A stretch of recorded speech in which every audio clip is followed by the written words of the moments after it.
Assalamualaikum warahmatullahi wabarakatuh. Perkenalkan, nama saya Nora Aini dari kelas PCKR 3D dengan NPM 1910631070111. Di sini saya akan menjelaskan tentang model strategi pembelajaran Rinjas. Model belajar kerjasama atau cooperative learning model. Pengertian model pembelajaran kooperatif menurut Davidson dan Wasam. Pembelajaran kooperatif adalah model pembelajaran yang mengelompokkan siswa untuk tujuan menciptakan pendekatan pembelajaran yang berefektivitas yang mengintegrasikan keterampilan sosial yang bermuatan akademik. Slapin menyatakan bahwa pembelajaran kooperatif adalah suatu model pembelajaran di mana siswa belajar dan bekerja sama dalam kelompok-kelompok kecil secara kolaboratif, yang anggotanya terdiri dari 4-6 orang dengan struktur kelompok heterogen. Dapat disimpulkan bahwa model pembelajaran kooperatif adalah model pembelajaran yang mengutamakan pembentukan kelompok yang bertujuan untuk menciptakan pendekatan pembelajaran yang efektif. Tujuan model pembelajaran kooperatif. Tujuan pembelajaran kooperatif adalah untuk meningkatkan partisipasi siswa, memfasilitasi siswa, dan memberikan kesempatan pada siswa untuk berinteraksi dan belajar bersama-sama siswa lainnya. Prinsip dasar model pembelajaran kooperatif. Prinsip dasar pembelajaran kooperatif sebagai berikut adalah yang pertama, setiap anggota kelompok bertanggung jawab atas segala sesuatu yang dikerjakan dalam kelompoknya dan berpikir bahwa semua anggota kelompok memiliki tujuan yang sama. 2. Dalam kelompok terdapat pembagian tugas secara merata dan dilakukan evaluasi setelahnya. 3. Saling membagi kepemimpinan antar anggota kelompok untuk belajar bersama-sama pembelajaran. Ciri-ciri model pembelajaran kooperatif. Yang pertama, siswa dalam kelompok bekerjasama menyelesaikan materi belajar sesuai kompetensi dasar yang akan dicapai. 2. Kelompok dibentuk secara heterogen. 3. Penghargaan lebih diberikan kepada kelompok bukan individu. Model pendekatan taktis. Pada model pembelajaran permainan taktikal, guru merencanakan urutan tugas mengajar dalam konteks pengembangan keterampilan dan taktis bermain siswa, mengarah pada permainan yang sebenarnya. Tugas-tugas belajar menyerupai permainan dan modifikasi bermain sering disebut juga bentuk-bentuk permainan. Pembelajaran taktikal mengutamakan pada pemanfaatan masalah-masalah taktikal sebagai perantara dan tujuan pembelajaran. Guru harus mampu menunjukkan masalah-masalah taktis yang diperlukan dalam situasi bermain, sedangkan bagi siswa sangat penting untuk menganalisis posisi bermain di lapangan secara benar, pilihan-pilihan gerak yang mungkin dilakukan dan situasi-situasi bermain yang dihadapi siswa. Tujuan utama dalam mengajarkan olahraga di dalam pendidikan jasmani adalah untuk kesenangan, keterlibatan aktif, dan peningkatan keterampilan siswa yang berdampak positif terhadap hidupnya. Dalam proses pembelajaran, tujuan tersebut akan tercapai dan tidaknya tergantung pada bagaimana metode atau pendekatan keterampilan mengajar yang diterapkan guru kepada siswa dalam mengajar.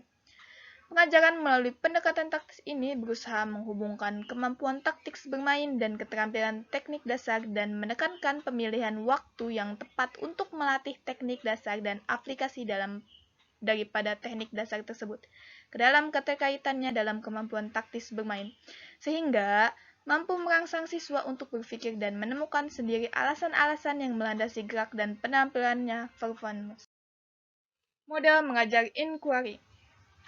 Inquiry adalah suatu pencarian makna yang masyarakat seseorang untuk melakukan sejumlah operasi intelektual untuk menciptakan pengalaman.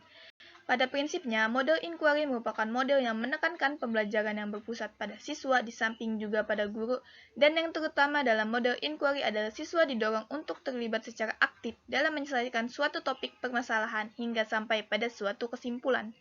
Latihan inquiry dapat diberikan pada setiap tingkatan umur, mulai dari taman kanak-kanak dan seterusnya, namun tentunya dengan tingkat kesulitan masalah yang dapat disimpulkan bahwa pembelajaran dengan model inquiry dirancang untuk mengajak siswa secara langsung ke dalam proses ilmiah dengan waktu yang relatif singkat. Inquiry tidak hanya mengembangkan kemampuan intelektual, tetapi seluruh potensi yang ada termasuk pengembangan emosional. Proses inquiry dapat dimulai pertama-tama dengan mencari informasi dan data dengan menggunakan common sense seperti melihat, mendengar, menyentuh, mencium, dan merasakan kegiatan inquiry. Tidak terjadi dengan sendirinya, namun harus diciptakan kondisi yang memungkinkan itu. Contoh penerapan model pembelajaran inquiry dalam pembelajaran pendidikan jasmani. Pemanasan. berbaris, berdoa, dan mengabsen, melakukan lari, peregangan dinamis dan statis, penjelasan tentang materi inti yang akan dilakukan pada kegiatan. Hal yang perlu diingatkan bahwa dalam pemanasan ini, siswa diberi kebebasan untuk memimpin pemanasan tanpa harus diatur atau dikomando oleh guru. Fungsi guru hanya mengawasi saja. Kegiatan inti. Siswa dibagi menjadi 4 kelompok dalam barisan berbanjar dan saling berhadapan dengan jarak yang disesuaikan dengan situasi dan kondisi. Lalu materi yang diberikan adalah melakukan berbagai keterampilan dasar permainan kasti atau kontes dengan baik melambungkan, melempar, menuntut. Siswa berbaris dan melakukan gerakan-gerakan sederhana untuk penenangan, evaluasi, dan kesimpulan hasil belajar, dan berdoa. Hal yang perlu diingatkan bahwa dalam penutup ini, siswa diberi kebebasan untuk melakukan pendinginan tanpa harus diatur atau dikomando oleh guru. Fungsi guru hanya mengawasi saja. Dalam penutupan pembelajaran, evaluasi akan dilakukan oleh guru dengan cara bertanya pada siswa tentang apa yang telah mereka kerjakan dan apa yang mereka temukan. Jawaban siswa dapat bersifat verbal ataupun dengan mendemonstrasikan melalui gerak. Model Harrison. Salah satu model pembelajaran pendidikan jasmani yang termasuk dalam kategori model rekonstruksi sosial adalah model Harrison tahun 1995 yang berjudul Teaching Responsibility Through Physical Activity. Pembelajaran pendidikan jasmani dalam model ini lebih menekankan pada kesejahteraan individu secara total.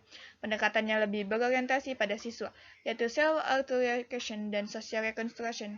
Christian mengatakan sebagai model humanistik, model pembelajaran pendidikan jasmani dari Harrison diberi nama Level of Attitude Development. Tujuan model Harrison adalah meningkatkan perkembangan personal dan responsibility siswa dan irresponsibility, self-control, involvement, self-direction, dan caring melalui berbagai aktivitas pengalaman belajar gerak sesuai kurikulum yang berlaku.